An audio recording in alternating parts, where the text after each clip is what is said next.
Chào mừng các bạn đến với hoạt động trải nghiệm ngày hôm nay. Để biết xem hoạt động trải nghiệm ngày hôm nay có điều gì đặc biệt, cô và tất cả chúng mình hãy cùng ngồi xuống và quan sát lên trên màn hình TV nào.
Mình vừa được xem video có hình ảnh gì nào? Ai biết nào? Nào, cô mấy thích nào? Cảm ơn con, mấy con ngồi xuống. Đúng rồi đấy các bạn ạ. Mình vừa được xem video có hình ảnh về những con số đó. Vậy những con số đó thì gọi lên cho chúng mình điều gì nào? Gọi lên cho chúng mình điều gì nhỉ? Các con số khắp mọi nơi. Những con số có ở khắp mọi nơi. Và hoạt động trải nghiệm ngày hôm nay của chúng mình bé với những con số, cô đã chuẩn bị cho chúng mình rất nhiều những nguyên vật liệu đấy. Vậy để từ những nguyên vật liệu đó chúng mình có thể làm được những con số như thế nào? Cô và chúng mình hãy cùng đi quan sát những nguyên vật liệu nào. Các con ơi, chúng mình quan sát xem có những nguyên vật liệu gì nào? Hột Hạt này, sỏi này, sợi len này, dây kém. Vậy với những nguyên liệu này thì chúng mình có thể làm gì nhỉ? Nào cô mày biết nào? Con có thể uốn những con số. Vậy với sỏi, với hột hạt thì chúng mình có thể làm gì? Cô mời Thúy nào? Con xếp này con số. Đúng rồi đấy các bạn ạ. Với sỏi này, với những hột hạt này, chúng mình có thể xếp được những con số. Với sợi len, với dây kém thì chúng mình sẽ uốn được thành những con số đấy. Vậy tí nữa, chúng mình sẽ dùng cái bàn tay khéo léo của chúng mình và chúng mình sẽ uốn những con số từ sợi len, từ dây kém và từ những hột hạt, từ sỏi thì mình sẽ xếp thành những con số nha. Cô trò chúng mình hãy cùng đi quan sát tiếp nào. Con quan sát xem có những nguyên liệu gì nào? có Đất đạn này, có nước, có bảng, có bút, có dầu dầu, có giấy. vậy với những nguyên vật liệu này thì chúng mình có thể làm gì nhỉ?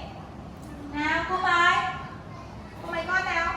Cô là những con số Có thể làm những con số. Vậy với chữ số giống thì chúng mình có thể làm gì?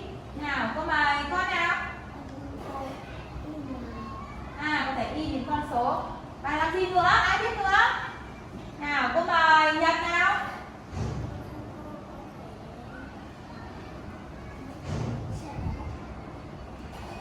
Rồi các bạn đi. Rồi đấy các con ạ. Với đất nặng này, với bảng này thì chúng mình có thể nặng những con số. Với màu nước, với chữ số rỗng thì chúng mình có thể in đồ những con số trên giấy. Nhớ chưa? Và tí nữa chúng mình cũng sẽ dùng đôi bàn tay khéo léo của chúng mình để chúng mình in đồ và chúng mình nặng những con số thật là đẹp. Bây giờ cô và chúng mình hãy cùng quan sát sang phía bên kia nữa nào. Quan sát xem có những nguyên vật liệu gì nào. Bút màu này, có gì nữa?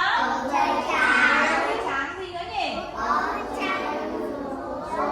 Có tranh chữ số. Vậy với những nguyên liệu này thì chúng mình có thể làm gì? Cô mời Bích nào? Con có thể tô màu tranh chữ số này. Có thể làm gì nữa? Ai biết? Nào, cô mời Nhi nào?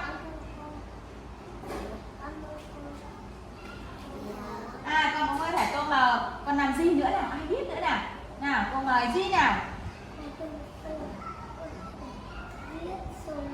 Con sẽ viết những chữ số. Đúng rồi đấy các bạn ạ. Với bút màu và giấy trắng thì chúng mình có thể viết những chữ số trên giấy. Và với bút màu và những tranh chữ số này thì chúng mình có thể tô màu những chữ số này thật là đẹp.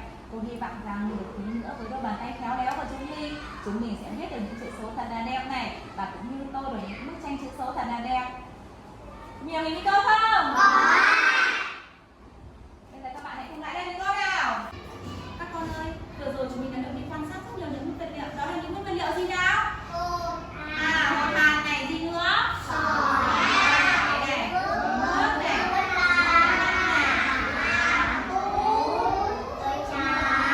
gì nữa? Chúng mình đã quan sát chữ số rỗng. Chúng mình chắc hẳn đã có những ý tưởng cho riêng mình rồi. Vậy từ những nguyên vật liệu đó, chúng mình đã có ý tưởng như thế nào? Con sẽ làm gì? Nào, cô bày con nào. Con sẽ xếp hột hạt thành chữ số này. Còn con làm gì? Con cũng lấy sỏi xếp thành chữ số. Còn bạn khác nào? Con làm gì nhỉ? Con tô màu chữ số rỗng. Còn con nào? Con làm gì nhỉ? Con tô màu. Mỗi bạn đã có những ý tưởng riêng của chúng mình. Và cô hy vọng rằng tất cả các bạn, với mỗi bạn một ý tưởng thì đều các con ạ, mỗi bạn có một ý tưởng riêng. Bạn thì xếp hột hạt thành những con số, bạn thì uốn sợi len dây kéo thành những con số, có bạn thì in đồ in thành những chữ số đấy, có bạn thì vẽ tô màu. Mỗi một bạn đã có một ý tưởng riêng cho riêng mình. Những con số thì có ở khắp mọi nơi, những con số biểu trưng cho một số lượng. Quên rồi các con ạ, cuộc sống của chúng ta gắn liền với những con số biểu trưng cho số lượng của một nhóm đối tượng nào đó và có ở khắp mọi nơi. Và ngày hôm nay, với đôi bàn tay khéo léo của chúng mình sẽ sử dụng những nguyên vật liệu mà cô đã chuẩn bị để chúng mình tạo ra những con số. Và cô hy vọng rằng nhóm 1 của chúng mình sẽ uốn sợi len hay lưỡi kéo thành những con số, xếp sỏi hột hạt thành những con số. Nhóm 2 chúng mình sẽ nặn những con số, tô màu, in đồ những con số. Nhóm 3 tô màu những số rỗng và vẽ những con số. Cô hy vọng rằng với đôi bàn tay khéo léo của chúng mình cũng sẽ làm được những chữ số hôm nay thật là đẹp. Và trong khi thực hiện thì chúng mình phải như thế nào nhỉ? Nói chuyện, trật tự. Đúng rồi đấy các bạn ạ. Trong khi thực hiện thì chúng mình không nói chuyện, không mất trật tự, giữ vệ sinh môi trường, vệ sinh cá nhân. Và cô chúc cho chúng mình có một buổi chơi thật là vui vẻ ạ.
tên mở ra là lên con. Nhân mở ra là lên.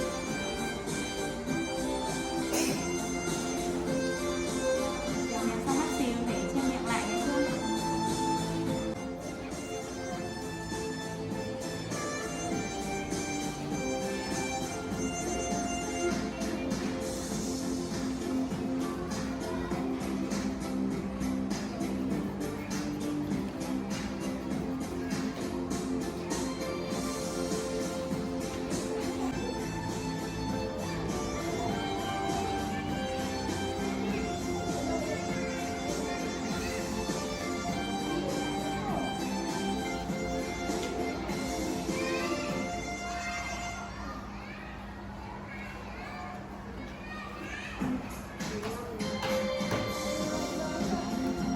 Đã làm gì nhỉ? Con đang làm gì? Con đang xếp được số mấy nào? Con đang xếp được số mấy nhỉ? Số 2. Thế còn cha? Con đã làm gì nhỉ?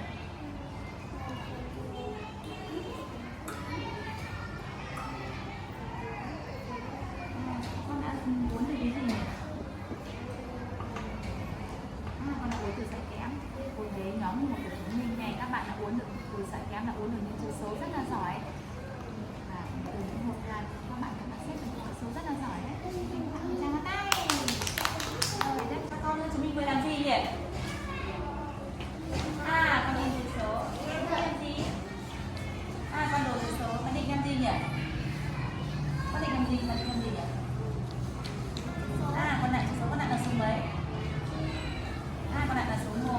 Thì bạn suy con đã ghi được số mấy nhỉ? Để sau khi được những số con cảm thấy như thế nào? Con cảm thấy đâu này? Chúng mình vừa làm gì nhỉ? Chúng con vừa tô màu trong chữ số. Các bạn khác con vừa làm gì? Con vừa viết chữ số. Con đã viết được những số mấy nào? Con chỉ vào nào?